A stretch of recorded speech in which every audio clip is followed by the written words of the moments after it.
Hey everybody, Ryan here from Android Calls. I'm here to do my review on this Asus Zenfone 3. So Asus, maker of some really great computer products that are out there. I know specifically I had a lot of netbooks, and my first Android tablet had to be an Asus. That was the one I really trusted. So here we go. It's a really nice looking, sleek design. A lot of nice glass on it to really make it feel like it's a quality device. This one's had a little bit of scuffing on it. This is what happens when we get review devices. We get, everybody else's abuse, and people aren't exactly so nice to it, so it's got some scratches here and there. But otherwise, it looks very nice. The lock screen, very cool, very fancy looking, a little weather feel to it. And then it uses the fingerprint sensor we have here. It works very quickly. So just to show that off again, tap it. Now, there's no sort of vibration or something for me to know that it actually worked or not. I can double tap it off. No, I can't. But I'll just, again, tap it in the back, and it goes on. Now, if I tapped it and it didn't, I can't tap it to make it go off, unfortunately, again, but oh well. So, in terms of how does it feel, it isn't stock by any stretch of the imagination. It has its own sort of way to do its Asus Zen UI. And it's very bubbly, very colorfully looking. So there's a lot of extra little features that they'll throw in. Zen motion, which is this one-hand motion. You can turn it on by tapping home. Which is kind of weird. I found out weird that they bring in this one-hand feature, but they actually bring in these things, but I can do these buttons here, or I can do them here. So anyways, I'll turn that feature off, because that's just kind of weird. Why would you double up that buttons? But whatever. There's ways to wake it up. You can launch the weather with these things. There's all sorts of funky little things you can do with. You can edit the home screen, right? How big do you want the icon size to be? Super big, super tiny, however you want.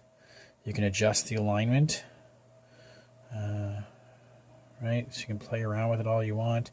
You can change around the scroll effect. So the Zen UI gives you a lot of options to play around with. What it also gives you a lot of is these Asus apps. ShareLink, which only now works because there's a recent update.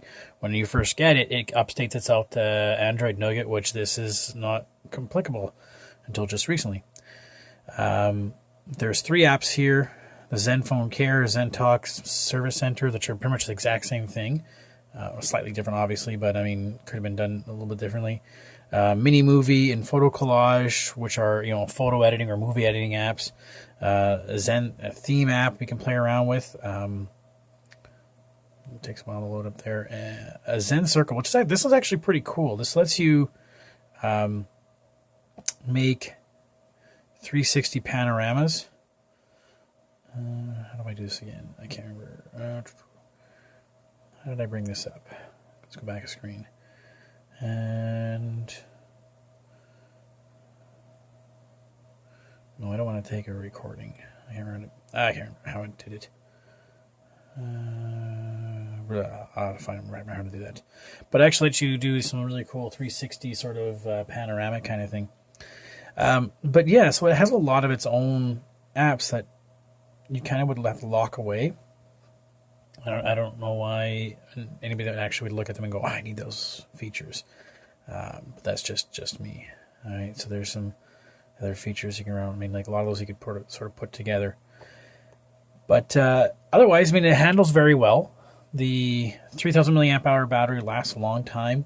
This is a dual SIM device, which is kind of nice, so that if you do go traveling to states like I do, you want to plop your own mobility card in, boom, you just do it. I'll bring down 2 devices like I normally do. The camera's got a lot of neat little features in it. I mean, a lot of neat features. I think Sony's the only one that has any more than this. It's got a children mode where you can take pictures or video with sound effects if you want to do that. Super resolution mode, which takes essentially 4 times the resolution.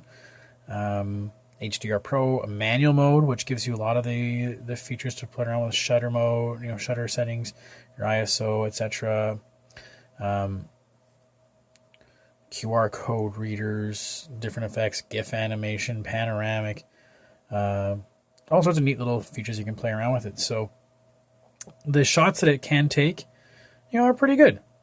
It's not perfect if you zoom in on it, whatever. I don't know if I noticed much difference between this and something else. I've seen better cameras. I've seen worse. I don't know if one's any better than the rest. I think this is the one that was the super resolution. Again, not much difference between that and one that wasn't. So, yeah, so this is the Asus Zenfone 3. $400, 64 gigs of space. And that's going to be the big seller point. A lot of extra space for you to not have to worry about it. It's not the top of the line processor, but for $400, you're not going to notice a difference. And even, honestly, there's a little bit of lag loading up some of the games, or loading up the gallery or something. But outside of that, it handled every app I was running with it very well. So, it was doing quite well for itself. But, yeah.